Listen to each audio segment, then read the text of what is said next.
Assalamu alaikum. In today's video, we will discuss the conflict and resolutions, chapter number 1, the conflict.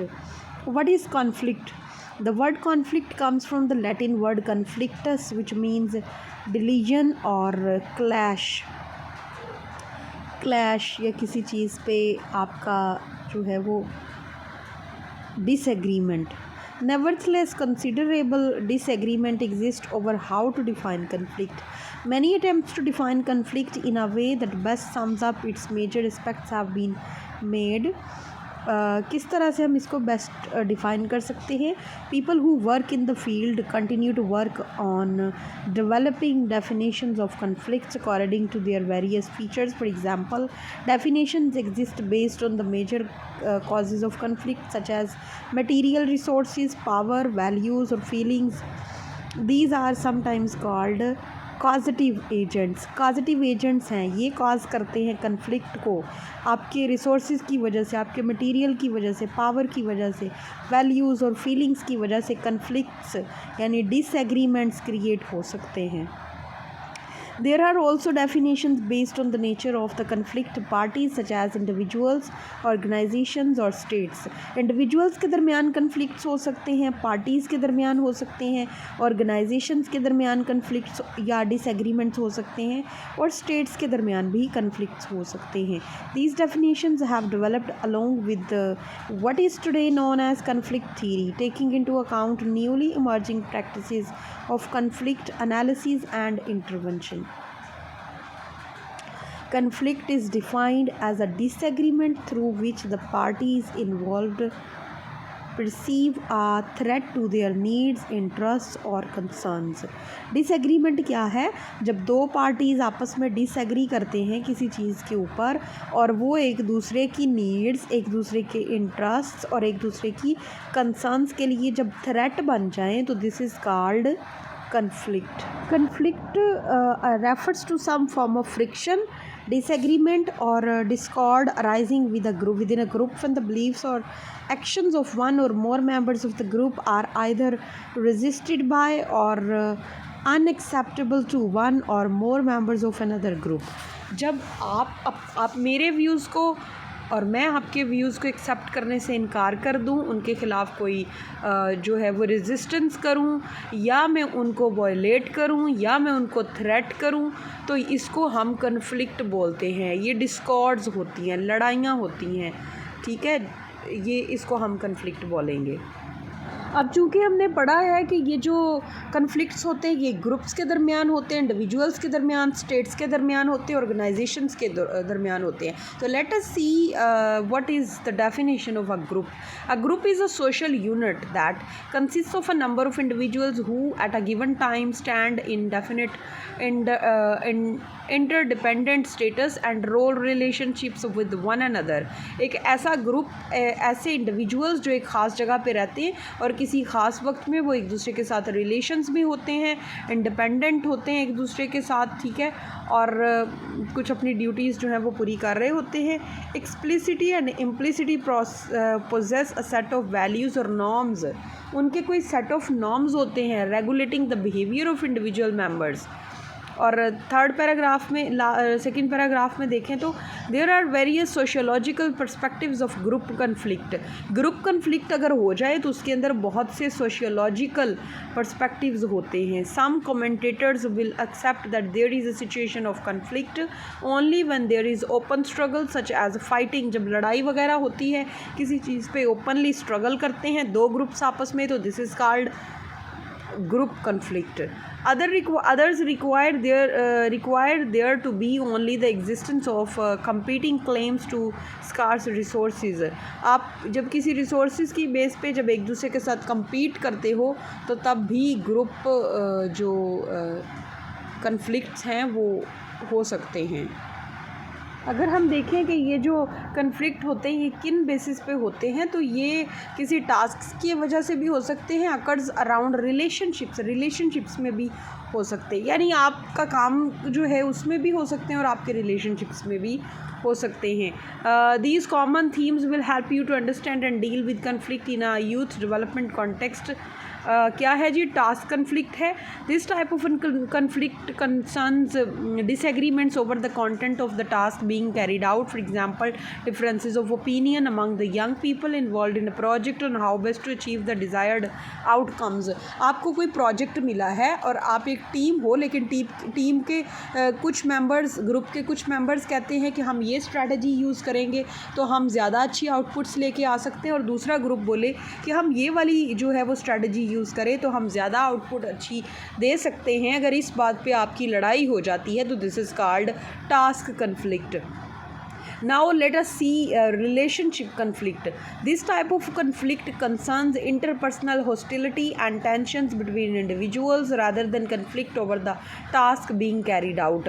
जब आपकी concerns interpersonal होती हैं और आपके इन दो इंडिविजुअल्स के दरमियान कोई लड़ाइयाँ या टेंशन्स क्रिएट होती हैं तो this is called relationship conflict. Now let's have a look at perceiving conflict. Whether a conflict exists or not is normally an issue of whether or not it is perceived to exist. For a conflict to exist, the situation must be perceived as a conflict by the people or parties who are involved. If no one is aware of a conflict, it is generally assumed that no conflict exists.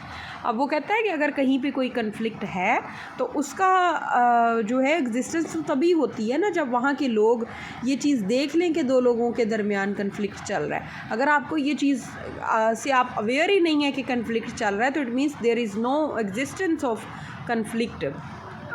Though a key tenet of Marxist analysis is that working classes are in structural conflict with the ruling classes in capitalist society. Capitalist society वहाँ पे जहाँ पे सरमायादार अपना पैसा लगाता है और working class से काम लेता है, वहाँ पे वर्किंग क्लास के दरमियान और वो जो स्ट्रक्चर होता है उसके दरमियान एक कन्फ्लिक्ट होता है। वेदर दे नो इट और नॉट, उनको पता चले इस चीज़ का या ना चले, लेकिन कार्ल मार्क्स कहता है कि वर्किंग क्लास और कैपिटलिस्ट जो आपका इन्वेस्टर होता है या जो आपका रिच पर्सन जो बंदा इन्वेस्ट कर रहा है उसके दरमियान तो कन्फ्लिक्ट होता ही है। Conflict behaviour, let's consider the example of resources. All resources are limited and therefore relatively scarce. Resources वो कहता है कि जो है वो लिमिटेड होते हैं, महदूद रिसोर्सेज होते हैं, हमारे पास ज़राए की कमी होती है या फिर कभी कभी तो वो बहुत कम होते हैं। पीपल्स नीड और wants often exceed resource availability, लोगों की ज़रूरियात और जो ख्वाहिशात होती हैं वो उनकी रिसोर्सेज की दस्तयाबी से आगे निकल जाती हैं। This imbalance between the available resources and the needs और wants of the people often cause blocking behaviour with both parties trying to get more of the resources than the other side. दो parties हैं तो एक party try करेगी कि उनको ज़्यादा resources मिल जाएं और दूसरी पार्टी जो है वो ट्राई करेगी कि उनको ज़्यादा रिसोर्सेज मिल जाएं, तो इसकी वजह से उनके दरमियान एक ब्लॉकिंग बिहेवियर क्रिएट हो जाएगा या समझें कि कन्फ्लिक्ट क्रिएट हो जाएगा।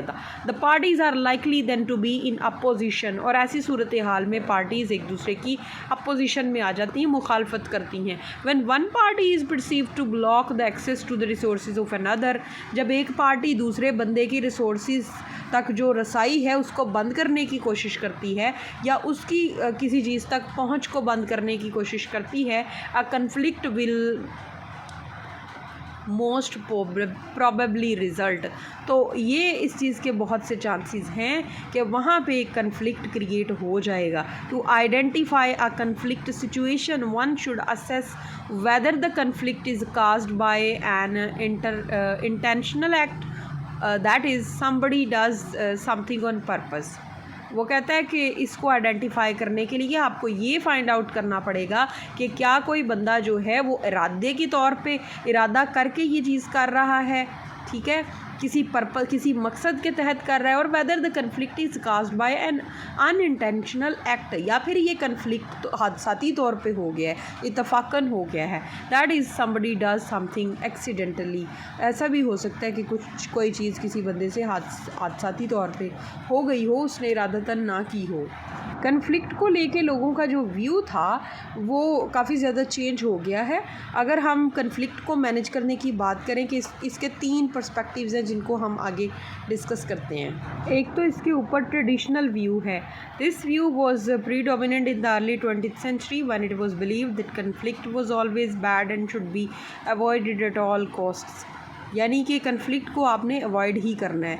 This perspective posited that conflict was a result of dysfunctional managerial behavior and therefore should and could be stopped at the source।